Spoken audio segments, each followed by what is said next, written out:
الحمد للہ رب العالمین والصلاة والسلام علی خیر الخلق محمد وعلی آلہ وصحبہ اجمعین۔ اللہ تعالیٰ کا فضل و کرم ہے کہ سیرت کی اس جلسے میں ہم شریک ہیں، اس بیٹھک میں ہم شریک ہیں، اور یہ مجلس وہ ہے جس میں اللہ کے نبی صلی اللہ علیہ وسلم کی سیرت کی باتیں ہوتی۔ بہت ہی اہم مجلس ہے۔ اللہ سبحانہ و تعالی مجھے اور آپ کو ہمارے اور آپ کے پیارے نبی محمد مصطفیٰ صلی اللہ علیہ وسلم کی مکمل اطاعت اور فرمانبرداری کرنے کی توفیق دے، آمین۔ گزشتہ درسوں میں ہم سن رہے تھے جنگ احد کی باتیں۔ جنگ احد میں جب تیر اندازوں نے ان میں سے بعض لوگوں نے اپنی جگہ چھوڑی، خالد بن ولید رضی اللہ تعالی عنہ نے اس طرف سے آ کر مسلمانوں کے پیچھے سے حملہ کیا تو افراتفری مچ گئی، کھلبلی مچ گئی، بہت زیادہ نقصان ہوا اور مسلمانوں کو سرسری طور پر شکست سے دوچار ہونا پڑا، بہت زیادہ جانی نقصان بھی ہوا۔ لیکن جنگ ابھی ختم نہیں ہوئی، جنگ ابھی ختم نہیں ہوئی۔ مسلمان وہی عزم و استقلال کے پہاڑ بنے ہوئے ہیں، بڑی مستعدی کے ساتھ لڑ رہے ہیں، اور جنگ کے ختم ہونے سے پہلے دو واقعات ایسے ہوتے ہیں جو ہمیں بتاتے ہیں کہ مسلمانوں کے اندر کتنا جذبہ تھا، کتنا ولولہ انگیز ان کے جذبات تھے۔ یہ ساری باتیں ہم کو بتاتی ہیں۔ تو اس میں سب سے پہلے حضرت کعب بن مالک رضی اللہ تعالی عنہ کا بیان ہے کہ کعب بن مالک رضی اللہ تعالی عنہ ان مسلمانوں میں سے تھے جو گھاٹی سے باہر آئے تھے جنگ کے۔ دیکھا کہ جنگ میں مسلمان اور کافر آپس میں مل گئے ہیں، پہچان نہیں پا رہے ہیں کہ کون کافر ہے کون مسلمان ہے، اور حذیفہ بن یمان رضی اللہ تعالی عنہ کے والد کو خود کس نے قتل کر دیا؟ مسلمانوں نے قتل کر دیا۔ وہ کہہ رہے ہیں کہ میرے ابا ہیں، لیکن پہچان نہیں پائے، مسلمانوں نے خود کسے قتل کر دیا؟ حذیفہ بن یمان کے والد یمان کو قتل کر دیا۔ تو ایسے موقع پر کعب بن مالک رضی اللہ تعالی عنہ گھاٹی سے نکل کر باہر آ گئے تھے، اور کعب بن مالک رضی اللہ تعالی عنہ فرماتے ہیں کہ میں نے دیکھا کہ کافر اور مشرک مسلمانوں کا مثلا کر رہے تھے۔ مثلا کیا ہوتا ہے؟ مثلا جس میں میتوں کے ناک، کان اور شرمگاہیں کاٹی جاتی، یعنی لاش کی کیا کی جاتی ہے؟ بے حرمتی کی جاتی۔ تو کعب بن مالک رضی اللہ تعالیٰ عنہ فرماتے ہیں کہ مسلمانوں کی میتیں، شہداء کی لاشیں پڑی ہوئی تھیں، اور ایک کافر وہاں آیا، مشرک، اور وہ ڈیل ڈول بڑا جنگی لباس پہنا ہوا تھا، اور کہہ رہا تھا کہ ایسے پڑے ہیں جیسے بکریاں ذبح کر کے ڈال دی گئی۔ کس کے لیے کہہ رہا ہے؟ مسلمانوں کی شہداء کے لیے کہہ رہا ہے کہ ایسے مرے پڑے ہیں جیسے بکریاں ذبح کر کے ڈال دی گئی۔ تو کعب بن مالک رضی اللہ تعالیٰ عنہ فرماتے ہیں کہ میں دیکھ رہا تھا اس کو، اس کی باتیں سن رہا تھا، تو اچانک میں نے دیکھا کہ وہاں ایک مسلمان بھی ہے جو اس کو آبزرو کر رہے ہیں، دیکھ رہے ہیں۔ تو کعب بن مالک رضی اللہ تعالیٰ عنہ فرماتے ہیں کہ میں نے مسلم اور کافر دونوں کو آنکھوں میں تولنے لگا، یعنی کمپائر کرنے لگا کہ دونوں میں کون زیادہ طاقتور ہے، کس کے پاس زیادہ تلوار ہے، کس کے پاس زرہ ہے۔ میں نے دونوں میں کمپائر کرنے لگا، تو میں نے دیکھا کہ کافر ڈیل ڈول میں، ساز و سامان میں مسلمان سے زیادہ ہے، لیکن یہ میں دیکھ ہی رہا تھا کہ مسلمان نے اس کو تلوار سے ایسے مارا کہ وہ تلوار گردن سے نیچے پیروں سے اتر گئی، اور وہ کافر کیا ہو گیا؟ دو حصوں میں بٹ گیا۔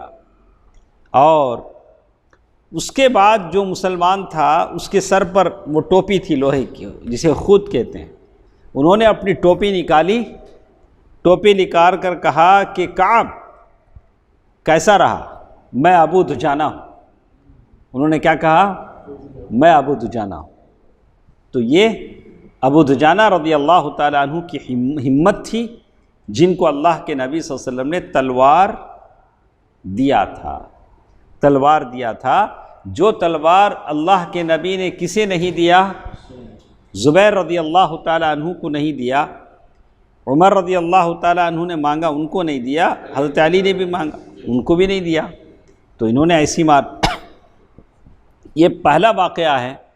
اسی کے ساتھ ساتھ ایک اور واقعہ دیکھیے، ہوتا تو یہ ہے کہ جنگ کے وقت لوگوں کے جذبات ٹھنڈے پڑ جاتے ہیں، لوگ پریشان ہو جاتے ہیں، لیکن جنگ کا آخری مرحلہ ہے، لیکن ابھی بھی مسلمان جوش اور ولولے سے بھرے ہوئے ہیں۔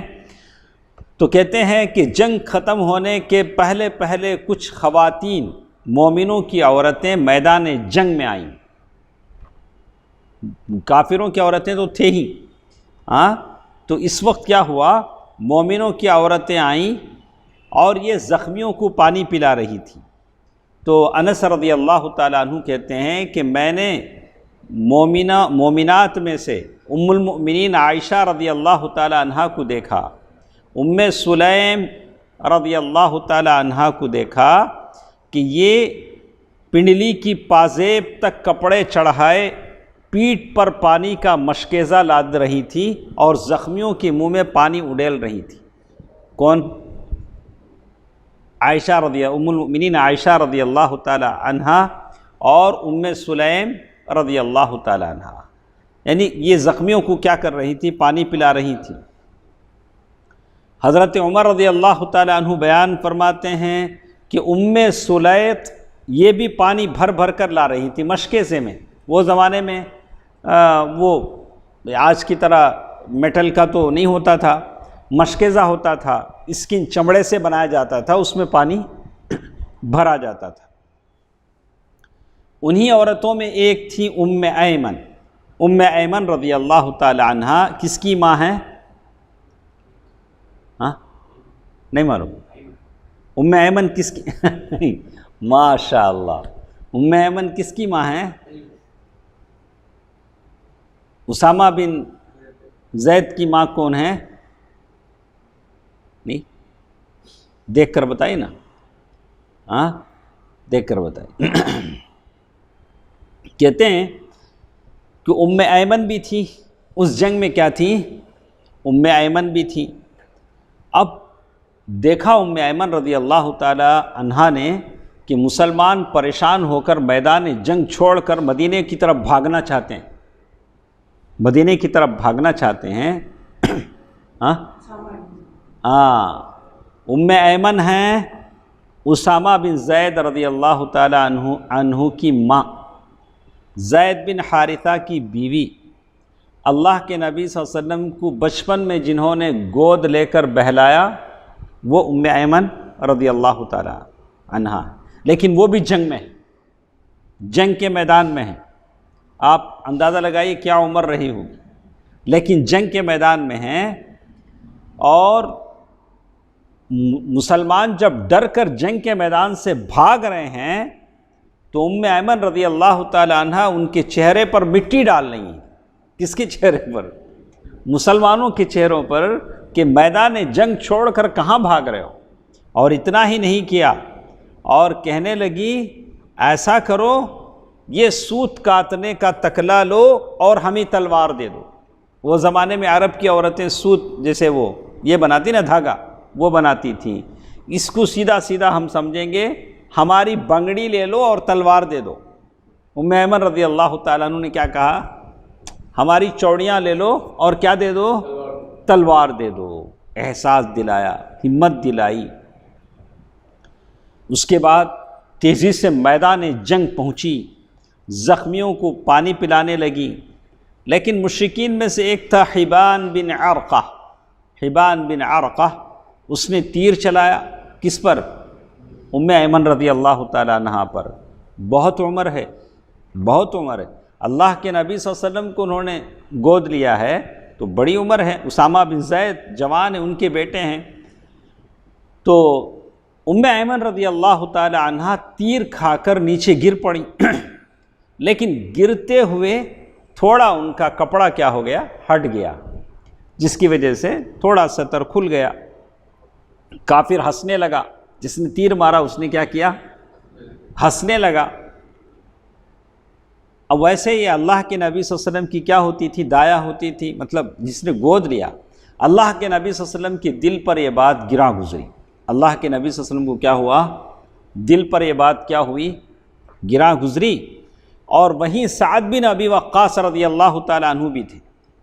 اللہ کے نبی صلی اللہ علیہ وسلم نے سعد بن ابی وقاص رضی اللہ تعالی عنہ کو ایک تیر دیا، لیکن وہ تیر ایسا تھا جس میں نوک نہیں تھا، شارپ نہیں تھی۔ وہ تیر اللہ کے نبی صلی اللہ علیہ وسلم نے دیا، بولا کہ یہ تیر اس پہ چلاؤ، کس پر، حبان بن عرقہ، اس پر۔ تو انہوں نے چلایا تو سیدھے تیر جا کر اس کے حلق پر لگا، حلق پر لگا اور وہ چت گر گیا، اس کا پردہ کھل گیا۔ کس کا، جس نے تیر چلایا تھا۔ اللہ کا کرنا ایسا ہوا کہ پہلے زمانے میں کپڑے کیا تھے، جیسے احرام کی حالت ہوتی تھی، نیچے ایک دہبن اوپر ایک کپڑا، تو اس کا کپڑا کھل گیا۔ اب ہنسنے کی باری کس کی تھی، رسول اللہ صلی اللہ علیہ وسلم۔ پہلے اس نے ہنسا تھا، کیوں سنا بھائی، اسلام ماشاء اللہ، پہلے اس نے ہنسا تھا، اب اللہ کے نبی صلی اللہ علیہ وسلم ہنسے۔ جس خاتون نے اللہ کے نبی صلی اللہ علیہ وسلم کو گود لیا، میدان جنگ میں وہ نیچے گرتی ہیں، ان کا سطر کھل جاتا ہے تو تیر چلانے والا ہنستا ہے۔ تو اللہ کے نبی صلی اللہ علیہ وسلم نے ایسے ہی کیا کہ سعد بن ابی وقاص سے کہا کہ تم تیر چلاؤ۔ اب ان کے تیر سے اس کے حلق میں لگا، وہ نیچے گرا، اس کا کپڑا کھل گیا، تو اب ہنسنے کی باری کس کی تھی، اللہ کے نبی کی۔ اللہ کے نبی صلی اللہ علیہ وسلم اتنا ہنسے، جڑ کے دانت دکھائی دینے لگے، یعنی مسوڑے کا آخری حصہ یعنی بالکل کھل کر اللہ کے نبی صلی اللہ علیہ وسلم کیا ہو گئے، ہنسنے لگے۔ اتنا ہی نہیں، یہ بھی فرمایا کہ سعد رضی اللہ تعالی عنہ نے ام ایمن کا بدلہ لے لیا۔ یہ کہاں ہو رہا ہے، جنگ کے میدان میں، جہاں لاشیں گر رہے ہیں، جہاں لوگ قتل ہو رہے ہیں، آہ آہ کی آواز آ رہی ہے، لیکن اللہ کے نبی صلی اللہ علیہ وسلم ہر ایک بات کا خیال رکھ رہے ہیں۔ اللہ تعالیٰ ان کی دعا قبول فرمائے۔ یہ دو واقعات تھے جو جنگ کے آخری مرحلے میں ہم نے آپ سے کہا، اور اسی کے ساتھ ساتھ اللہ کے نبی صلی اللہ علیہ وسلم اپنے ساتھیوں کو لے کر پیچھے آ گئے گھاٹی کی طرف، مسلمانوں کو لے کر آ گئے۔ تو حضرت علی رضی اللہ تعالی عنہ اپنی جو ڈھال میں کیا ہوا، ایک چھوٹا سا وہاں یہ تھا، پونڈ بولیں کچھ بھی بولیں، اس میں پانی بھر کر لائے، اس میں پانی بھر کر لائے۔ احد کا ایک چشمہ تھا، پانی کا ایک یہ تھا، وہاں سے پانی بھر کر لائے۔ اللہ کے نبی صلی اللہ علیہ وسلم کی خدمت میں وہ پانی پیش کیا۔ اللہ کے نبی صلی اللہ علیہ وسلم نے اس میں دیکھا کہ ایک بو ہے، پانی میں کیا ہے، ایک بو محسوس ہوئی۔ اللہ کے نبی صلی اللہ علیہ وسلم نے اسے پیا تو نہیں اس پانی کو، البتہ اس سے چہرے کا خون دھویا اور سر پر وہ پانی ڈال لیا۔ کس نے، اللہ کے نبی صلی اللہ علیہ وسلم نے۔ اس حالت میں اللہ کے نبی صلی اللہ علیہ وسلم فرما رہے تھے، اس شخص پر اللہ کا سخت غصہ ہو جس نے نبی کے چہرے کو خون آلود کیا۔ اللہ کے نبی صلی اللہ علیہ وسلم کا سارا چہرہ خون یہ ہو رہا تھا، اسی لیے حضرت سہل رضی اللہ تعالی عنہ فرماتے ہیں، میں اچھی طرح جانتا ہوں کہ اللہ کے نبی صلی اللہ علیہ وسلم کے زخم کس نے دھوئے، پانی کس نے بہایا، علاج کس سے کیا گیا۔ تو سہل رضی اللہ تعالی عنہ فرماتے ہیں کہ فاطمۃ الزہرا رضی اللہ تعالی عنہا نے آپ کا زخم دھویا۔ کون کس کا زخم دھو رہی ہے؟ بیٹی باپ کا زخم دھو رہی ہے۔ دیکھیے کیا، حضرت فاطمہ رضی اللہ تعالی عنہا یہ ایک داعیہ تھی، یہ اسلام کی سربلندی اور اشاعت میں اول صف کی وہ خادم تھیں۔ جب خانہ کعبہ میں، کعبہ مقدسہ میں جب اونٹ کی اوجھڑی ڈالی گئی تو کس کو دور کیا؟ حضرت فاطمہ نے دور کیا۔ احد کے میدان میں جب چہرہ زخمی کیا گیا تو زخم اور سر کس نے دھوئے؟ علاج کس نے کیا؟ فاطمہ زہرا رضی اللہ تعالی عنہ نے کیا۔ تو کہتے ہیں حضرت علی رضی اللہ تعالی عنہ ڈھال سے پانی بہا رہے تھے، جب حضرت فاطمہ نے دیکھا کہ جیسے جیسے پانی ڈال رہے ہیں خون بڑھ رہا ہے، خون کم نہیں ہو رہا ہے، خون اور بہہ رہا ہے، تو انہوں نے حصیر کا ایک ٹکڑا جلایا اور اسے جلا کر زخم کی جگہ چپکا دیا، اور خون کا بہاؤ کیا ہو گیا؟ رک گیا۔ وہ زمانے میں وہی علاج تھا، وہ لائٹوں والی گاڑی تو نہیں آتی تھی اور کوئی دوا دارو تو نہیں تھا، بس جو بھی تھا وہ زمانے کے حساب سے وہی تھا، اور اللہ کا سب سے بڑا کرم تھا۔ حضرت محمد بن مسلمہ رضی اللہ تعالی عنہ دیکھا کہ اللہ کے نبی صلی اللہ علیہ وسلم وہ پانی نہیں پیے ہیں، تو کہیں سے میٹھا میٹھا پانی، خوش ذائقہ پانی لائے، اللہ کے نبی صلی اللہ علیہ وسلم نے وہ پانی پیا اور دعائے خیر دی۔ تو یہ اللہ کے نبی صلی اللہ علیہ وسلم کی طبیعت تھی، دیکھا کہ پانی اچھا ہے تو پی لیا، دیکھا کہ پانی میں بو ہے تو پانی کیا کر دیا؟ چھوڑ دیا اسے۔ اور کہتے ہیں کہ زخم کے اثر اتنے زیادہ گہرے تھے، اللہ کے نبی صلی اللہ علیہ وسلم نے ظہر کی نماز بیٹھے بیٹھے پڑھی، کھڑے نہیں ہو پائے۔ احد کے دن ظہر کی نماز اللہ کے نبی صلی اللہ علیہ وسلم نے کیا کیا؟ بیٹھے بیٹھے ادا کیا، اور اس کے بعد صحابہ کرام بھی آپ کے پیچھے کیا کرتے رہے؟ بیٹھے بیٹھے ظہر کی نماز پڑھا۔ اب اس کے بعد ایک اچھی بات ہمارے ساتھ آنے والی ہے ثاقب صاحب، دیکھیے اس میں کیا ہے۔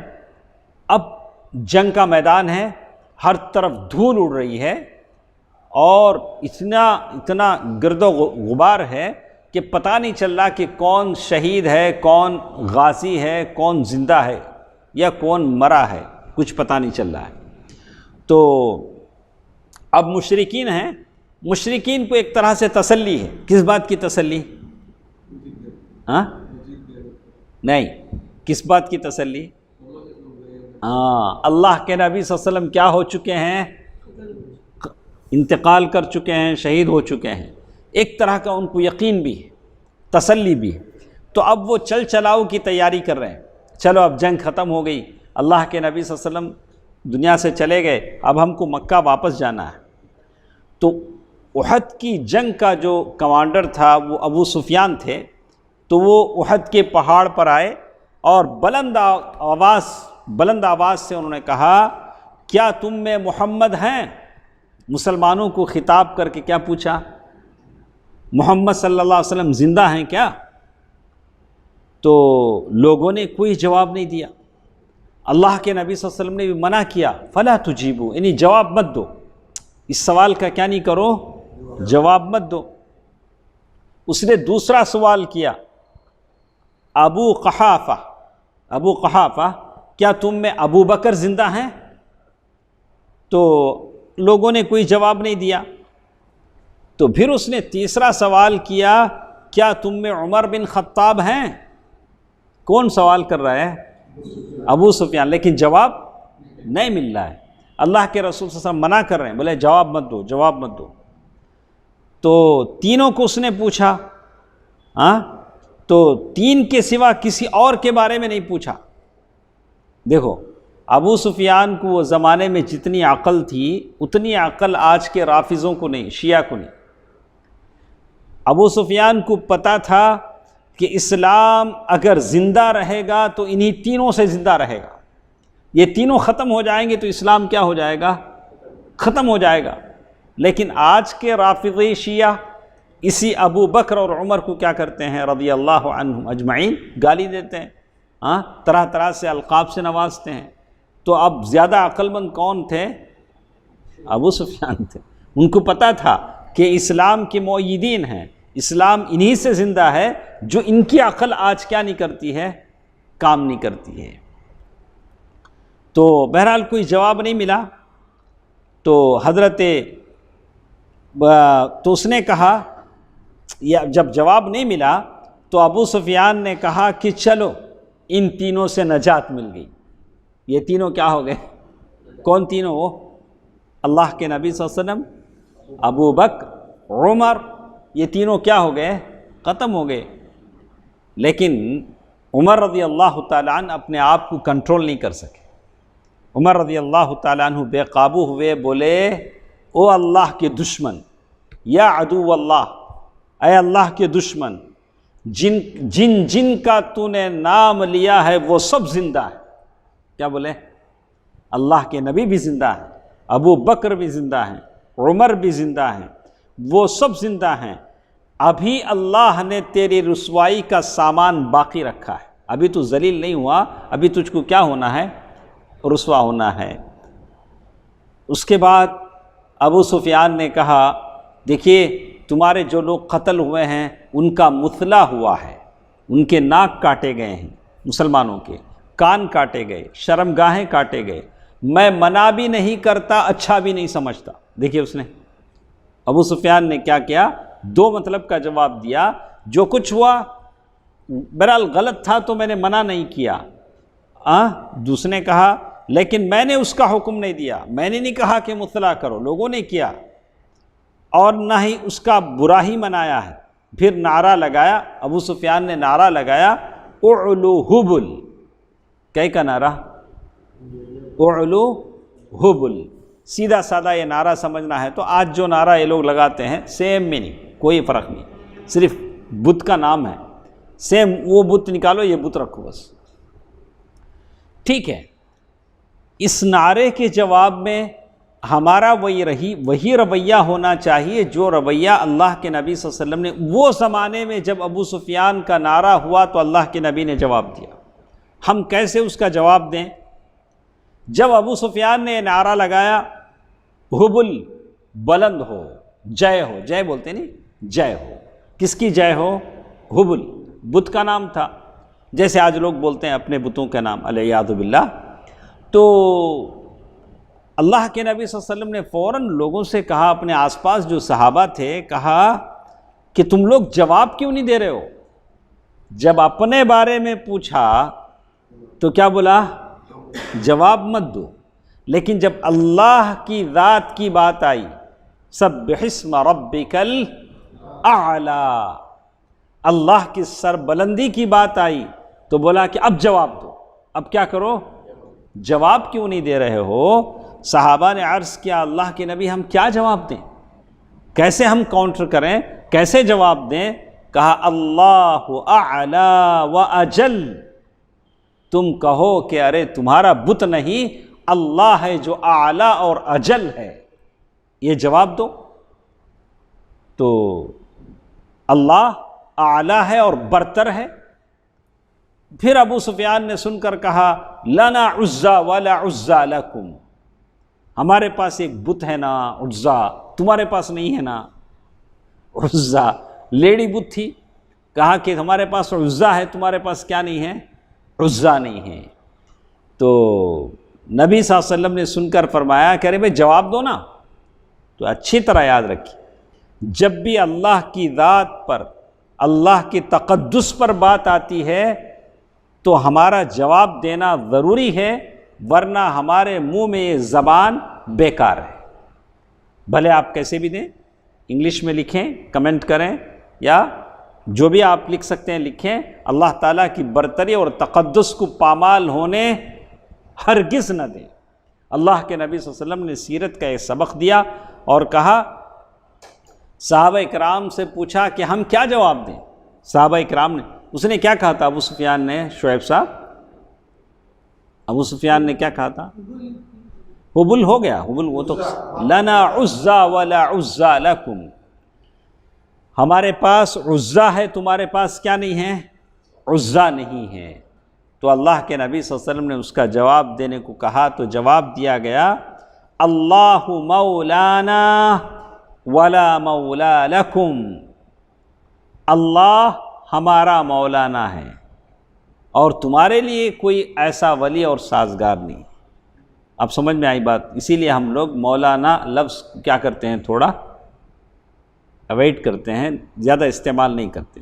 بول لے تم، یا مولوی بول لیتے ہیں یا تو شیخ بولتے ہیں اپنے علماء کے لیے۔ اس لفظ کو ہم لوگ کیا کرتے ہیں تھوڑا، اللہ کے نبی صلی اللہ علیہ وسلم نے یہ لفظ کس کے لیے استعمال کیا ہے؟ اللہ کے لیے۔ اب سمجھ میں آئے ثنا بھائی؟ مولانا کا جو لفظ ہے کیوں ہم لوگ اس سے تھوڑا ہی کرتے ہیں؟ مولوی بولیں گے، یہاں مدراس میں زیادہ کیا لفظ چلتا ہے؟ مولوی صاحب، کیا مولوی صاحب ایسا بولے، کیا مولوی صاحب ایسا کہ، تو مولوی صاحب ہم لوگ بولتے، وہ ایک اچھا لفظ ہے، بڑے بڑے علماء کے لیے مولوی استعمال ہوتا ہے۔ اب جاتے چلتے زمانے کے ساتھ جب مدنی علماء زیادہ ہوئے، مدنی علماء پڑھ کر آئے، تو شیخ کا لفظ استعمال ہونے لگا۔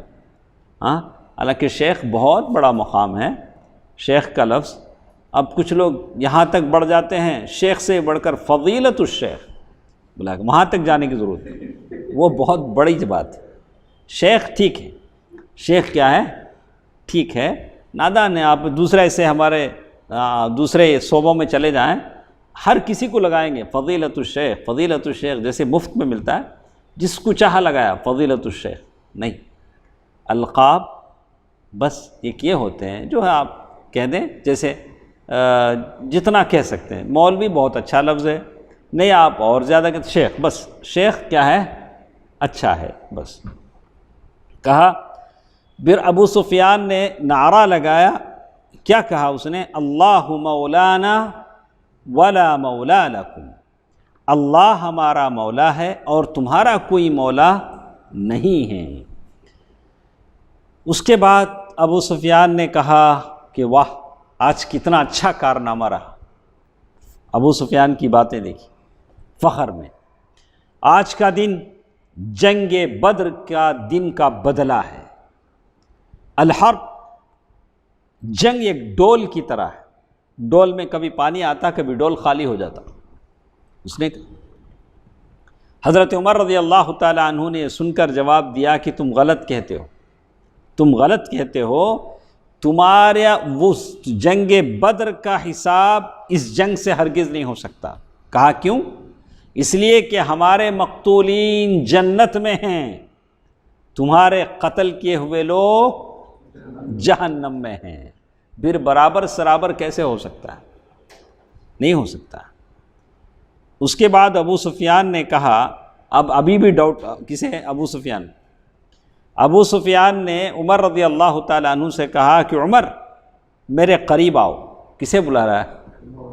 عمر رضی اللہ تعالیٰ عنہ۔ رسول اللہ صلی اللہ علیہ وسلم، دیکھیے، رسول اللہ صلی اللہ علیہ وسلم نے یہ نہیں کہا کہ پتہ نہیں کیا کرے گا، قتل کر دے گا، تلوار لے کے مار دے گا، ابھی تو جنگ کا موقع ہے۔ اللہ کے نبی صلی اللہ علیہ وسلم نے فرمایا کہ جاؤ۔ جب بلا رہا ہے ابو سفیان نے بعد میں اسلام قبول کیا، ان کا اسلام اچھا ہوا، کہا کہ جب بلا رہے ہیں تو جاؤ، دیکھو کیا کہتا ہے، ابو سفیان کیا کہنا چاہتے ہیں۔ تو ابو سفیان نے کہا کہ میں خدا کا واسطہ دے کر پوچھتا ہوں، بتاؤ کیا ہم نے محمد کو قتل کر دیا ہے؟ ابھی بھی ان کو کیا ہے؟ اتنا سارا کنورزیشن ہونے کے بعد، اتنی ساری گفتگو ہونے کے باوجود بھی ان کے دل میں کیا کھٹک رہا ہے کہ محمد صلی اللہ علیہ وسلم کیا ہو گئے ہیں؟ دنیا سے چلے گئے۔ انہوں نے کہا کہ اللہ کا واسطہ دے کر کہتا ہوں، بتاؤ کیا ہم نے محمد صلی اللہ علیہ وسلم کو قتل کر دیا ہے؟ عمر رضی اللہ تعالیٰ عنہ نے فرمایا، اللہ کی قسم نہیں۔ کیا بولے؟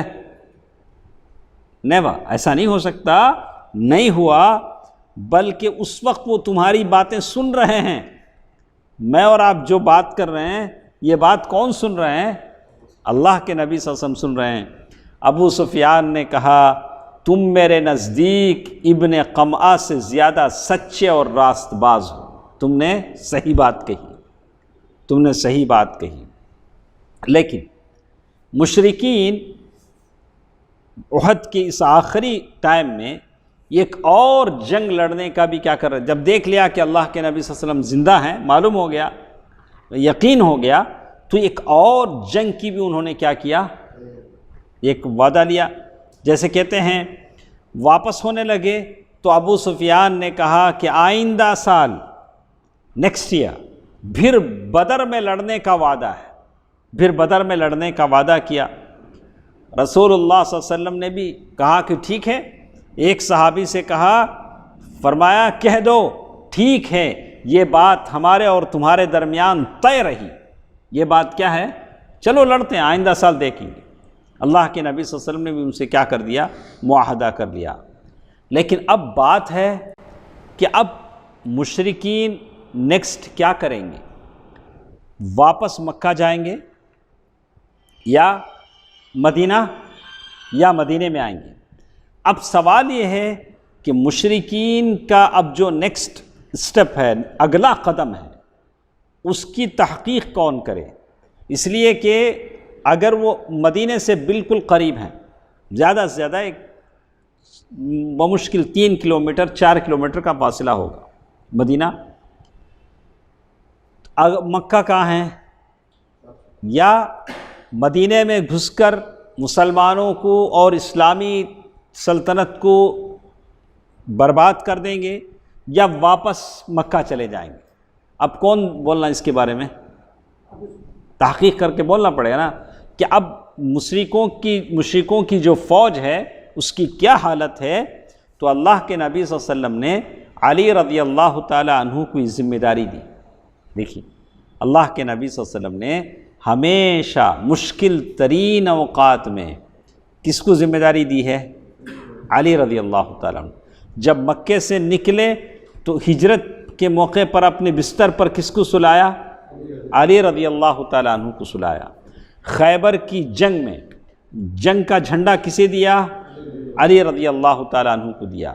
یہاں مشرکین کی حالت جاننے کے لیے کام پہ لگایا تو حضرت علی رضی اللہ تعالی عنہ کو لگایا۔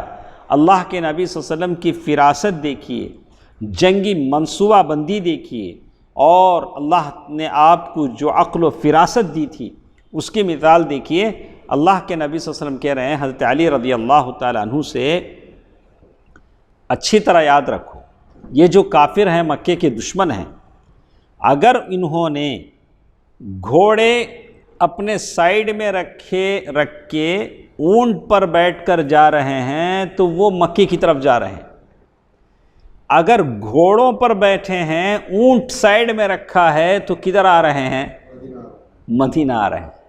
دیکھا اللہ کے نبی صلی اللہ علیہ وسلم کیا کیا عظیم صفات اللہ تعالیٰ نے آپ میں بھر دیے تھے، کیسی فراست اللہ تعالیٰ نے آپ کو دی تھی۔ اگر انہوں نے گھوڑے اپنے پہلوں میں رکھے ہوں اور اونٹوں پر سوار ہوں تو ان کا ارادہ مکے کا ہے۔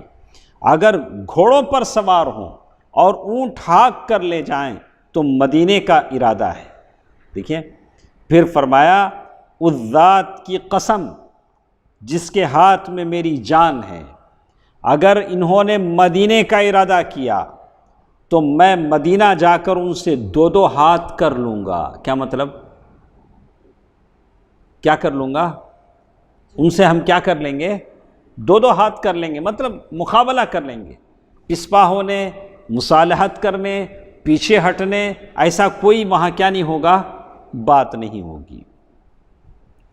حضرت علی رضی اللہ تعالیٰ عنہ کا بیان ہے کہ اس کے بعد میں ان کے پیچھے نکلا تو دیکھا کہ انہوں نے گھوڑے پہلو میں رکھے ہیں، اونٹوں پر سوار ہیں اور مکے کا رخ کیا۔ سارے کدھر چلے گئے؟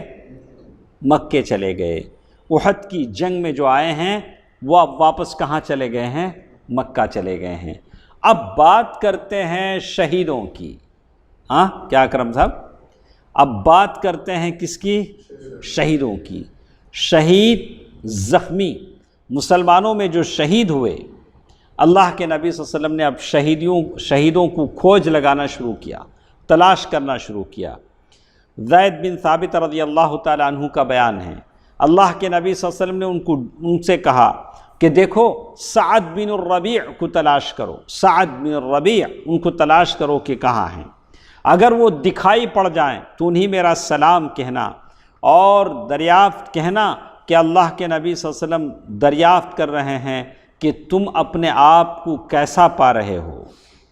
زید بن ثابت رضی اللہ تعالیٰ عنہ کہتے ہیں کہ میں جنگ کے میدان میں جہاں مقتولین زخمی پڑے ہوئے تھے ڈھونڈتا گیا کہ سعد بن الربیع کو تلاش کروں۔ کس نے کہلا بھیجا ہے؟ اللہ کے نبی نے کہلا بھیجا ہے، ڈھونڈنا ہے۔ سعد بن الربیع کو تلاش کروں تو لگاتے لگاتے میں تلاش کرتے کرتے ان کے پاس پہنچا، دیکھا کہ وہ اپنی آخری سانسیں لے رہے ہیں۔ کون؟ سعد بن الربیع۔ ان کے جسم پر تیر، تلوار، نیزے کے 70 سے زائد زخم آئے تھے۔ میں نے کہا کہ سعد، اے سعد، اللہ کے رسول آپ کو سلام کہتے ہیں۔ کس کا سلام؟ نبی رحمت کا سلام ہے، اور دریافت کر رہے ہیں کہ تم اپنے آپ کو کیسا پا رہے ہو۔ انہوں نے کہا کہ رسول اللہ صلی اللہ علیہ وسلم کو سلام، آپ سے عرض کرو یا رسول اللہ، جنت کی خوشبو پا رہا ہوں۔ سعد نے کیا کہا؟ جنت کی خوشبو پا رہا ہوں، اور میری قوم انصار سے کہو کہ اگر تم میں سے ایک کی بھی آنکھ کھل رہی ہو، آنکھ پلک جھپک رہے ہوں اور زندہ ہوں، اور اللہ کے نبی صلی اللہ علیہ وسلم کو کوئی تکلیف پہنچ جائے، تو اللہ کے پاس تمہارا کوئی عذر باقی نہیں رہے گا۔ یعنی اپنی پوری قوم کو کہا کہ اپنی جانیں لٹا دو، لیکن کس کی حفاظت کرو؟ اللہ کے نبی صلی اللہ علیہ وسلم کی حفاظت کرو۔ یہ کہتے کہتے ان کی روح نکل گئی۔ یہ تھے سعد بن ربیع۔ اور اسی طرح ایک اور آدمی تھے اسیرم، ان کا نام کیا تھا؟ اسیرم، جن کا نام تھا عمرو بن ثابت۔ ان میں تھوڑی سی سانس باقی تھی۔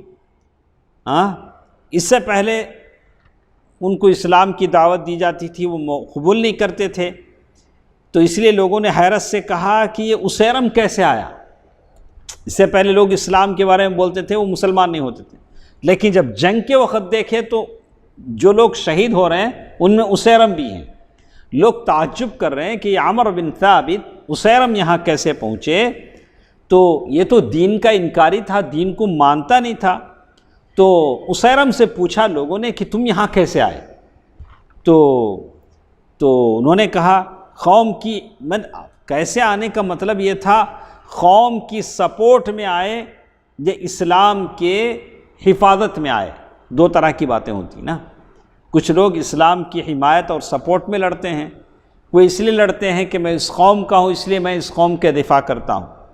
انہوں نے کہا کہ اسلام کی رغبت میں آیا ہوں، میں اللہ اور اس کے رسول پر ایمان لایا، اور اللہ اور اس کے رسول کی طرف سے جنگ کی حمایت میں شریک ہوا، یہاں تک کہ میں اس حالت سے دوچار ہوا ہوں۔ اور یہ کہتے کہتے اسیرم کا بھی انتقال ہو گیا۔ اللہ کے نبی صلی اللہ علیہ وسلم نے فرمایا کہ اسیرم جنتیوں میں سے ہیں۔ عمرو بن ثابت کس میں سے ہیں؟ جنتیوں میں سے ہیں۔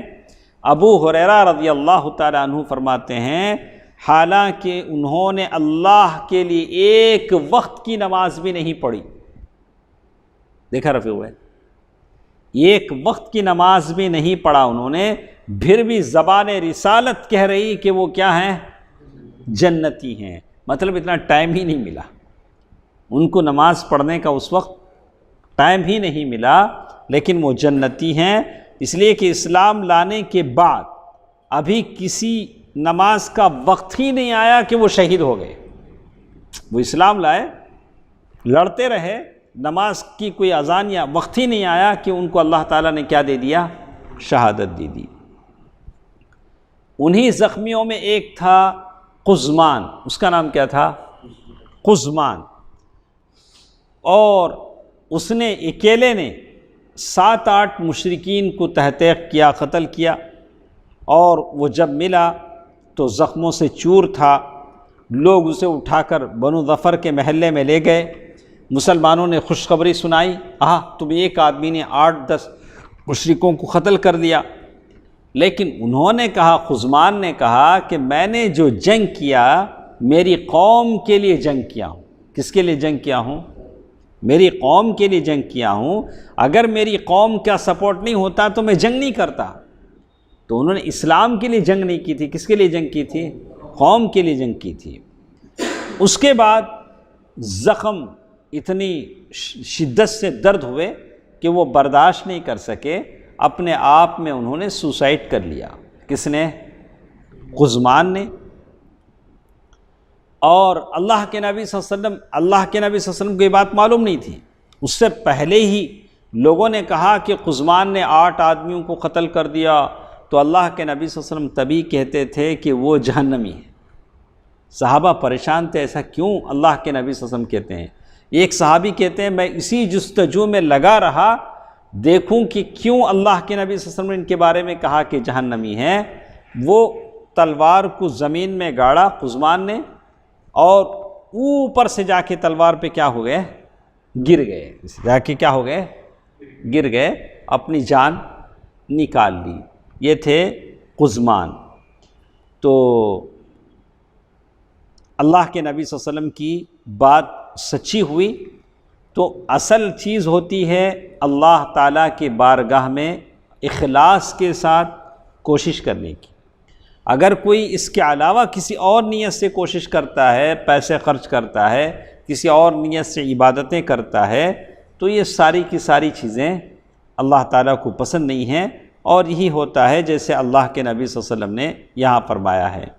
کچھ اور باتیں ہمارے ساتھ ہیں، انشاءاللہ کل کے درس میں ہم اس کو سنتے ہیں۔ اللہ تعالیٰ سے دعا ہے کہ اللہ تعالیٰ جو کچھ ہم پڑھتے ہیں، سنتے ہیں، اسے یاد رکھنے اور دوسروں تک پہنچانے کی اللہ تعالیٰ مجھے اور آپ کو توفیق دے۔